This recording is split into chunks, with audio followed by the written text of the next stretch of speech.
Hello. In our last video, I talked about how archaeologists make measurements and what kinds of tools they use to do that. An equally important aspect of archaeological lab work, however, is how we disseminate the data that result from all those measurements. Among the ways that archaeologists do that is through the use of tables and graphs.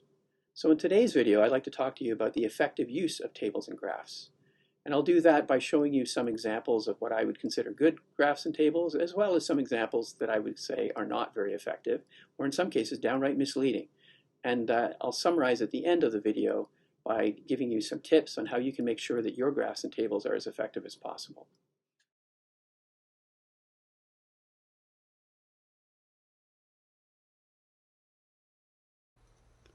A very common archaeological lab activity involves sorting artifacts, bones, or some other objects into different categories of a classification system. The result of this process is a frequency distribution, simply the number or percentage or proportion of artifacts or bones or seeds that belong to each category of the classification. One way to represent a frequency distribution is with a table, in which the cells in the grid represent the various categories and numbers in those cells represent the counts, percentages, or proportions of each type of item.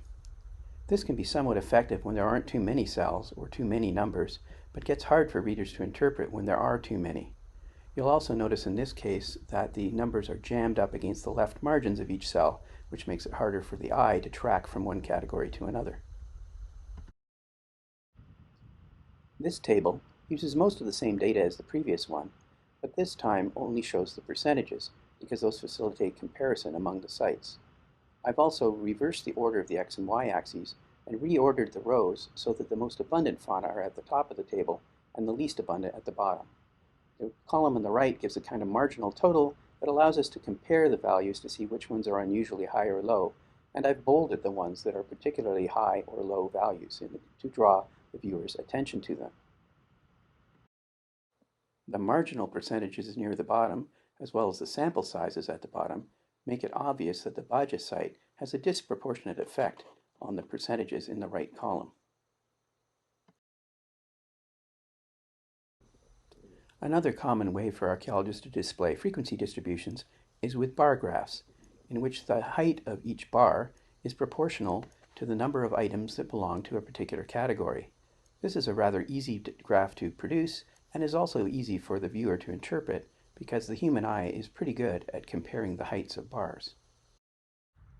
It's for this reason that bar charts tend to be more effective than pie charts. Humans can compare heights more easily than they can compare angles. In this variety of bar graph, we have an ordinal rather than a nominal scale, with the bars arranged from the animal's head up at the top to the animal's feet at the bottom. Notice how the x-axis of the graph is now down through the middle, and the bars radiate to left and right. This makes it easy for the eye to track from one to the other to make comparisons between two kinds of contexts, and would also be effective for any kinds of data that appear in pairs, such as the left and right elements of an animal skeleton.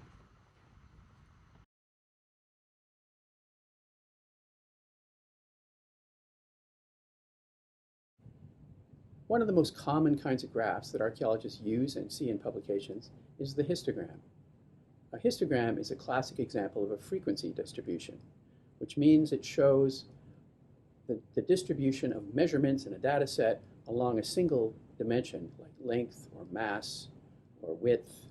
And the way we typically display that is two-dimensionally with one axis of, for example, length along the bottom of the graph here, usually on the bottom at least, and then every observation is shown as a kind of like a little box on this graph, and the boxes kind of stack up so that eventually you'll end up with peaks and valleys on the graph that show which parts of that length distribution or whatever it is have lots of observations kind of bunched up in them, and there might be other parts of the length distribution that have no observations at all. So it gives you an idea of where the observations mostly tend to be, and also gives you an idea of whether or not they're kind of evenly distributed or clumped up in one place in the distribution, or if there's multiple modes, as we call them, so different peaks in the distribution that might show that there's something interesting going on. Now, nowadays, we would normally draw histograms with computer software. But some of that software is a bit misleading in how it does it. They automate a lot of features that actually cause you to make bad histograms, or actually things, in some instances, that actually aren't histograms at all. So it's a good idea, if you're not sure about how to make an effective histogram, to start out by drawing one by hand. So that's what we're going to do today. I'm going to show you how it's done by hand, even though I would never do ones by hand when I'm working on a graph for publication, for example. But it's a good idea to know how to do one by hand if you had to do so. So we're going to start out with a piece of graph paper, which you can see I've already drawn a horizontal line across the bottom. And although you don't necessarily always have to have the line start at 0, most of the time you are going to have it start at 0. And if you don't have it start at 0 in the lower left corner, you should be making that very clear to your viewer that it doesn't start at 0. It's a good idea to have 0 on there if the magnitude of the measurement is really important. You want people to know whether it's high or low. Whereas if it's just the shape of the distribution that's important, you might not care whether 0 appears in the graph or not. And in some instances, having 0 in the graph would cause your data to be way bunched up over in the right end of the graph and wasting a lot of space, so it might not be a good idea to keep 0 on the graph. So it's a bit of a judgment call, and I'll talk about more about that in the video later on. So we start out with this horizontal line, and if we count how many squares, these kind of major blocks in this graph paper there are up to the end of the line, turns out there's 26 of them. And we also check our data set. I have a data set here of measurements that might be lengths in millimeters, for example. It doesn't really matter what they are as long as they're on a ratio or interval scale. I noticed that the range of those goes from a little over 30 to around slightly over 65. So we want to make sure that the range of our line on the bottom of the graph goes up to at least a little bit higher than 65. And as it turns out, if we decide to make each of these blocks on here represent 3 millimeters, let's say this is in millimeters, 3 times 25 is 75, so that means the 25th line up here would represent 75 millimeters. I'm going to just mark that on. Like that. Now, when you're drawing a histogram, it's a complete judgment call about how wide the bins, as we sometimes call them, should be for distributing your observations on the graph. So a bin is just an interval along this x-axis scale that we have here, and you're going to basically count up all of the observations that fit within each of those bins. There's a tendency, a lot of people want to make them equal to 1 unit or 5 units or 10 units, but there's actually no reason that it has to be divisible by 10. And your choice of unit is really, it's not entirely arbitrary, but it's a judgment call. You have to decide what unit is going to show your data most effectively. Now, since most of the data on here are lumped between 30 and 65 millimeters, having a really wide unit wouldn't be very effective because you wouldn't see much variation in the data. They'd mostly be kind of lumped into a very few of these bins, and most of the bins would be empty. So it makes sense to have a somewhat narrower one. And just to kind of demonstrate that it doesn't have to be divisible by 5 or 10 or whatever, and since it kind of works out well on this particular piece of graph paper, let's use bin size of 3. In that case, we're going to have little markers at 3, 6, 9, 12, 15, 18, 21, and 24. I'm just going to mark 24 down there. 27, 30, I could mark 30 down. 33, 36, 39, 40. So there we have our distribution of bins. And then what we do is we go through our data set. This one happens to be in scientific notation, so it's actually measured in tens of millimeters, or centimeters in other words, but we can just, like 3.75 is really 37.5 millimeters.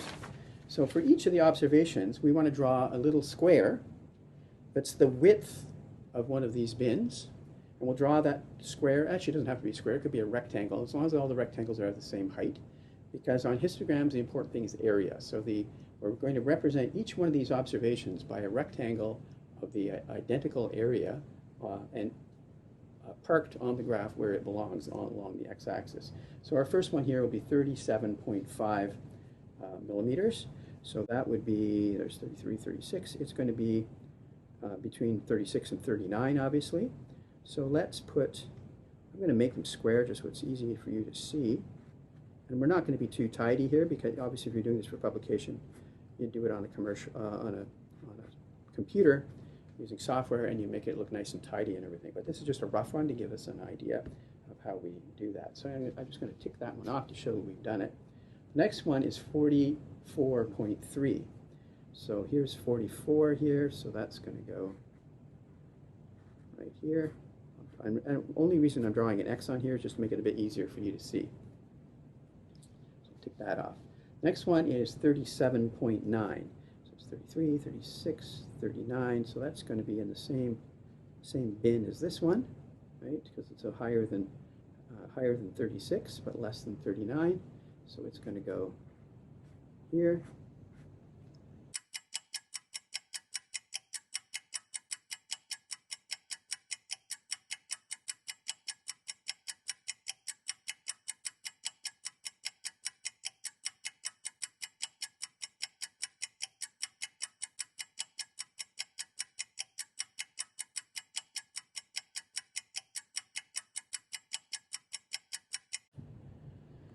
Okay, we've now finished all of the entering all of the data onto the graph, and you can see that it is kind of clumped up into two sort of peaks. Might suggest a bimodal distribution. On the other hand, some of those peaks and valleys might just be due to sort of sampling error and so on. So, and if we were to use a different width of bin, the gap between those two peaks might disappear. Like if we used a wider bin, that gap would almost certainly disappear. So histograms are very sensitive to your decision about which width of bin to use. And here we used a pretty narrow one, which wouldn't necessarily be a good idea. So when you do a histogram, it's not a bad idea to try it with different widths of bins and see what kind of shows the data the best. The other thing we need to do now is to show what the units are on this, the units of area on this graph. And the simplest way to do that is just to draw an extra box out in the blank area of the graph somewhere, and it says this equals 1 observation. Now, the alternative that you'll see a lot in published histograms is to have a y-axis as well as an x-axis. And this is where a lot of people go wrong, though. It has to do with how they label this axis. Now, the fact is, as long as you make a box like this that says how much is equal to 1 observation or 10 observations, you don't actually need a y-axis on a histogram. Because what's important on a histogram is the area within which you find these observations and how clumped up those areas are. Now, if you do decide to use a y-axis, however, you need to be careful about how you label it. And people are tempted to decide that they'll label it according to the heights of the bars on a histogram. But these aren't really bars, even though we kind of made them that way. We treated each bin as though it was kind of a bar, and we added observations on top of one another until we reached a certain height. Now, that works fine as long as all of these intervals are of equal width, in which case, if they're equal width, the height of these so-called bars is proportional to the area, so it works out fine. But some histograms have intervals that are not of equal area. They don't have to be all of equal area. And if you go by heights, then your graph will be very misleading. It'll tend to exaggerate the influence of the wide bins and underestimate the influence of these narrow bins. So you want to be very careful about that. So this one, where the heights are proportional to area anyway, it's very straightforward because we can just label this y-axis like this. It ticks along there, and we've got 1, 2, 3, 4, let's say 5 observations, 6, 7, 8, 9, 10 observations, and the highest one here is 11 observations. However, when we label the axis of that graph, it shouldn't say number of observations. It should say number of observations per 3 millimeters, or number of observations per interval, or something like that. You need to have an indication in there of what was the width of the bin, because if you change the width of the bin, the heights will be different, and the shape of the whole distribution could be different as well. So you need to indicate on that y-axis what kind of unit these heights are based upon. And the implication of that is, too, that if you had one bin, let's say we had an observation up around 75 millimeters, and for whatever reason we decided to have a bin that was 6 millimeters wide instead of 3 millimeters wide. And let's say there's 2 of them, right? So there's 2 of them. Keep in mind that if we're doing it by area, that means we would have, they would be side by side to make a width of 2 millimeters. A width of 6 millimeters. Even if they both were very close together, not actually side by side. The point is, to keep the area proportional, you need to have this particular bar only be 1 unit high, not 2 units high, because if you made it 2 units high up to, say, here, it would be basically be doubling the importance of those 2 observations. Because if you're labeling it from on the y-axis, people are going to read that as a 2, and they're going to say, interpret that as meaning that there are 2 observations in both of these 3 millimeter slots, when in fact there are not. There's only 2 observations in a 6 millimeter wide slot. So if you label the y-axis as number of observations per 3 millimeters, then it works out very well, because you know that 2 observations in the 6 millimeter range should be 2 per 6, which is 1 per 3 millimeter. So you would just make them 1 unit high. Now, once the graph is done, like let's assume you did do it by hand, like I just did. It looks kind of ugly. You wouldn't want to present it like that. What I would recommend is you would then trace it. You do it neatly using rulers and so on. And you wouldn't draw every individual box, as I've just done, let alone put an X across them. Instead, you just outline the outer parts of this distribution with a reasonably heavy line, like that.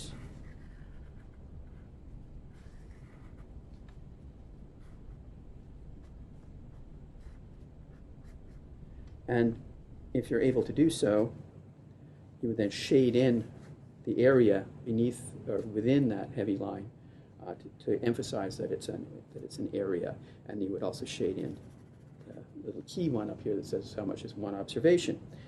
One of the things I should mention about this is the fact that these bars, if you want to call them bars, are jammed up against each other, and when you do the finished one, you don't even separate the bars, you just draw it all in as one continuous area, or in this case, discontinuous area.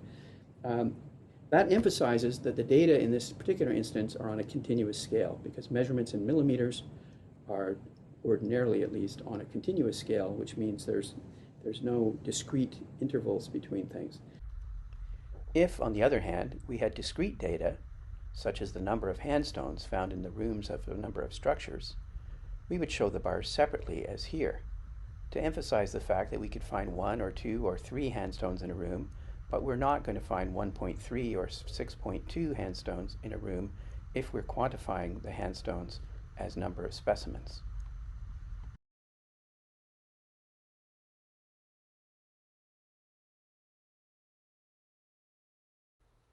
Today, of course, we'd usually make histograms with software, and here we have a set of data on the heights of collars on some pots measured in millimeters. I'll first show you a very crude way to make a histogram manually using the data in a spreadsheet like this. First, we sort the data from smallest to largest value. Then we add a column to record the boundaries between our bins.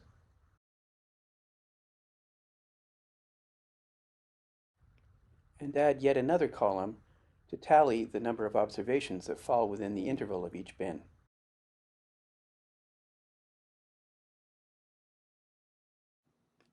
Then we decide on what bin interval to use. Here let's use 4 millimeters, and begin the process of counting how many observations or how many rows fall within each of our bins.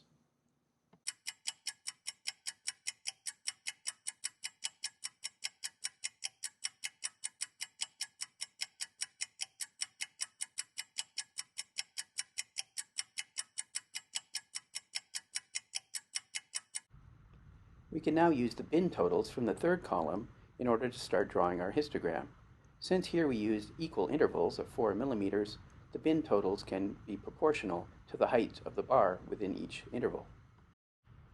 As we have no values greater than 20 millimeters, all the intervals to the right of 20 will have 0 values or no bars at all. Fortunately, we don't usually have to draw histograms manually these days because even spreadsheet software usually has some way to make histograms. Here, for example, we can just select the column from our original data set, then go to a menu that allows us to pick a chart type, and we pick the type for histogram.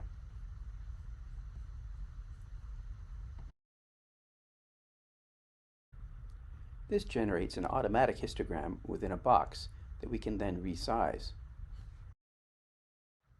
However, this histogram is far from ideal. For one thing, it generates the width of the bins automatically, and they may not be optimal. Secondly, it labels the bins in a very awkward manner that we'll want to correct. And thirdly, it records the magnitudes of the observations in each bin by height rather than by area. We can often do at least some editing of the histogram within the spreadsheet software itself by selecting some features that allow us to edit the bin widths and so on. Here, for example, we can select bin width and change it to some other value.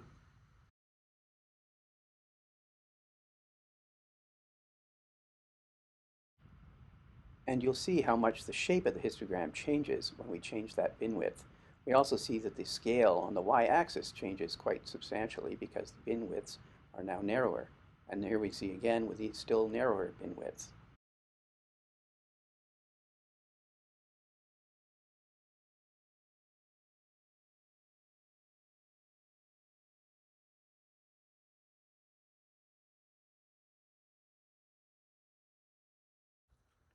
Instead of playing with the bin width directly, we can also alter the number of bins distributed over the width of the graph.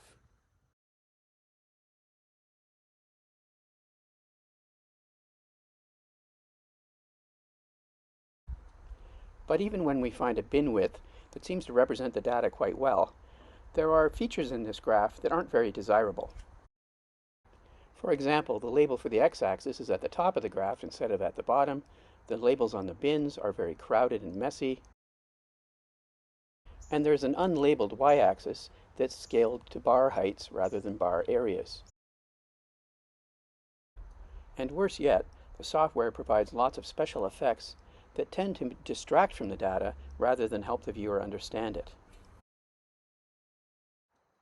Instead of making do with a graph like this, it's better either to use dedicated graphing software that gives you a lot better control over the format and size and scale of your graph, or instead to use the spreadsheet only to draw a rough version of your graph and then copy and paste it into some kind of drawing program that you'll use to finish the graph. Let's say we're happy with this version of the graph that has a bin width of 1 millimeter. What we can do now is select the graph, copy it, and then paste it into a graphics program.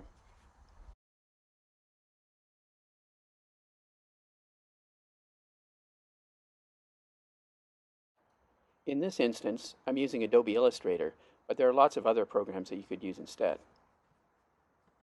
I start with a blank page and then paste the graph onto it.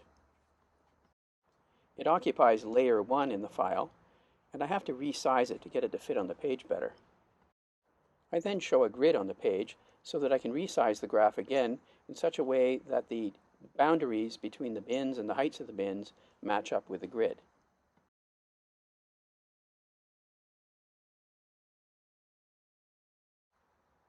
This can involve some moving and stretching the graph in various ways to get it approximately the size that you want.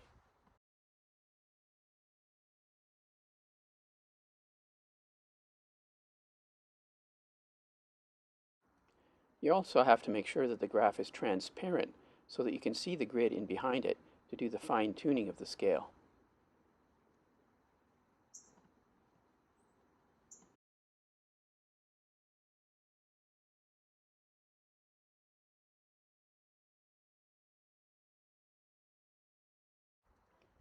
Once we have a pretty good fit to the grid, we can resize it one more time by some fixed percentage so that it fits more comfortably in our graph space. For example, if we want our x-axis to start at 0 millimeters, we need a lot more room to the left of these bars.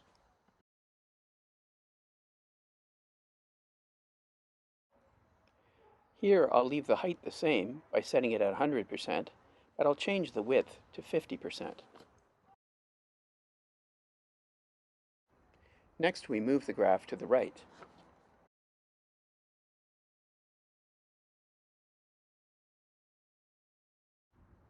And we make a new layer on top of this one.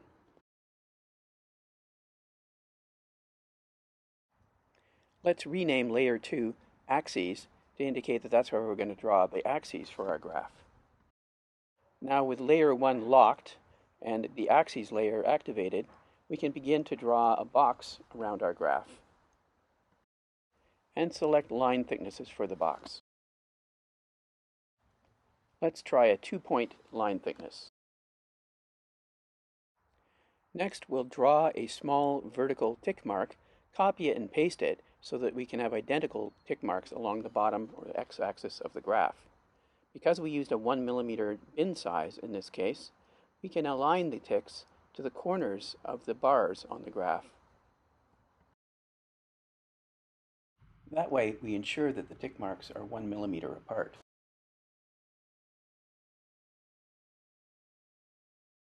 We might not be perfectly accurate at first, but we can always tidy those up later. Notice that initially we don't have to put the tick marks directly on the x-axis. We can put them anywhere on the graph we want to make it easier to line them up with the boundaries between the bins. Later, we'll align them with one of the alignment tools in the software.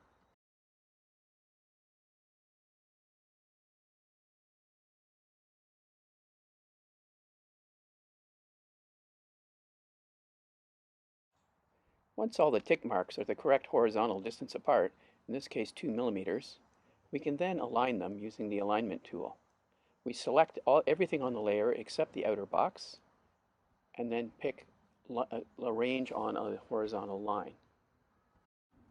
Now they're evenly spaced along a horizontal line, and we just need to drag them down to the bottom of the graph so that they're aligned with the x-axis.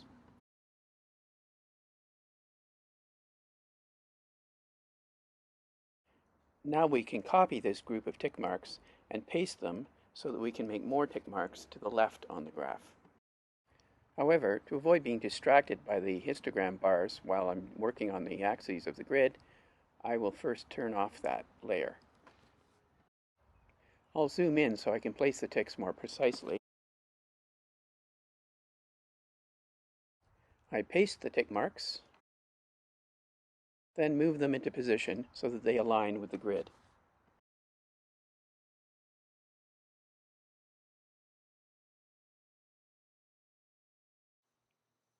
Then we copy another small group of tick marks so that we can finish off the x-axis.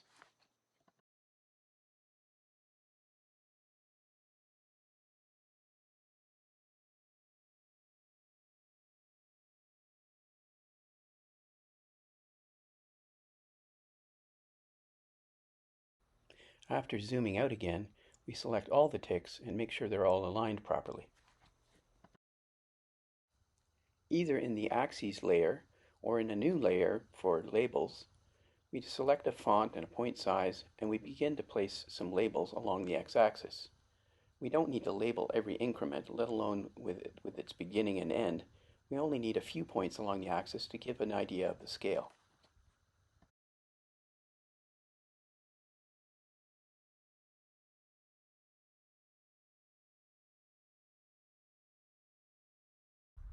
As the box for our axes is actually too big, we just drag it over to make it match up with the 0. And then delete the unnecessary tick marks. Then we make layer 1 visible again so that we can trace the shape of the distribution. We'll do the tracing in a new layer that I'm calling bars.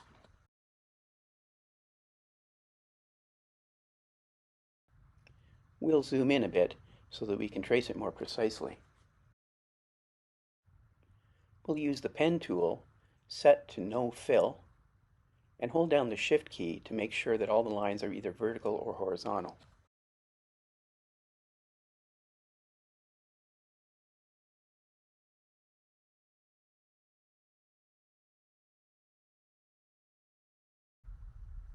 Then we select a fill for the shaded area of the histogram.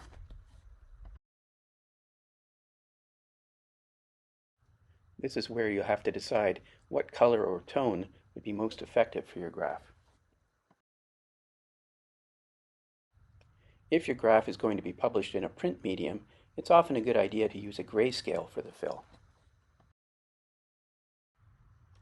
Now that we have the histogram mainly complete, we go back to layer 1 and delete it because we no longer need the rough copy of the graph.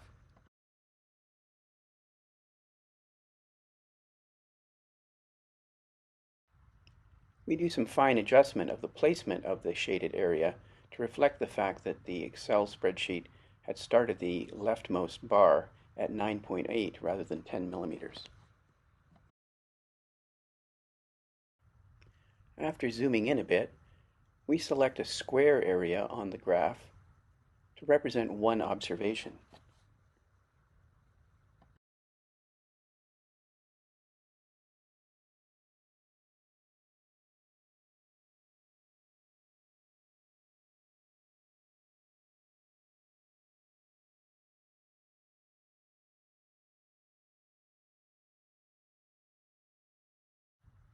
This will provide the scale for the area on the graph.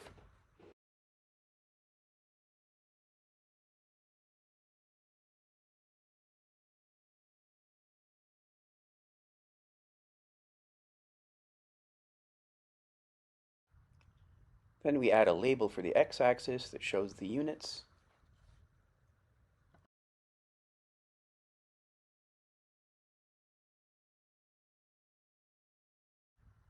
And do some tidying up to remove some notes that I had made on the graph earlier. After zooming back out a bit, we now select everything in all the layers and move it more to the center of the page.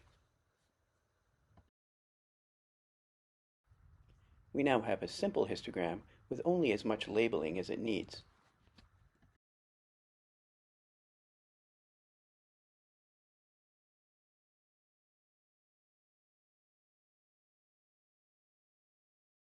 In a series of books on the visual display of information, Edward Tufte makes a number of recommendations that are very useful for archaeologists to follow.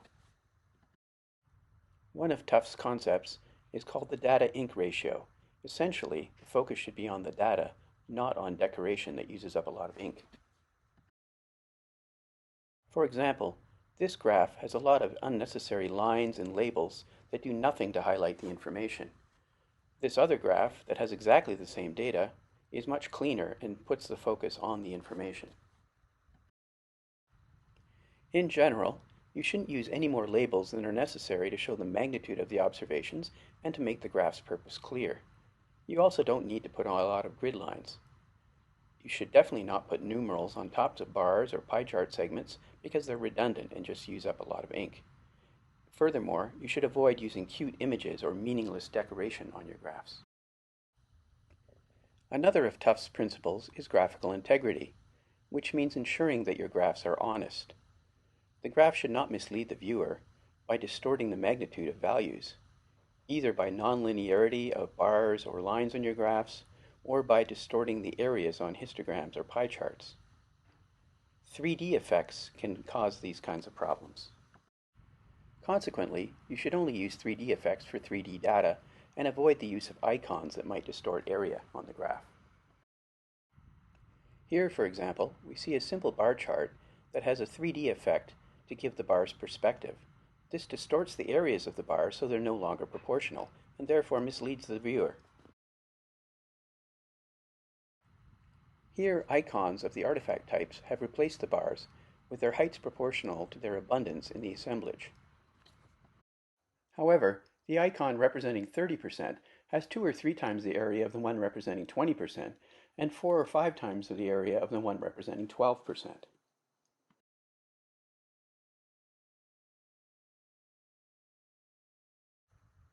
Some other tips are to represent magnitudes proportionally whenever possible. Clearly label all the axes and units directly on the graph rather than in a caption, and draw attention to significant events in the graph by arrows or other kinds of labels. I hope you found my video on ways to make your tables and graphs more effective helpful. You'll find a great deal more on this topic in Chapter 5 of my book, The Archaeologist's Laboratory, published by Springer. And if you'd like to be updated as I post new videos on archaeological laboratory work, please click on the subscribe button down below. Thank you, and stay safe.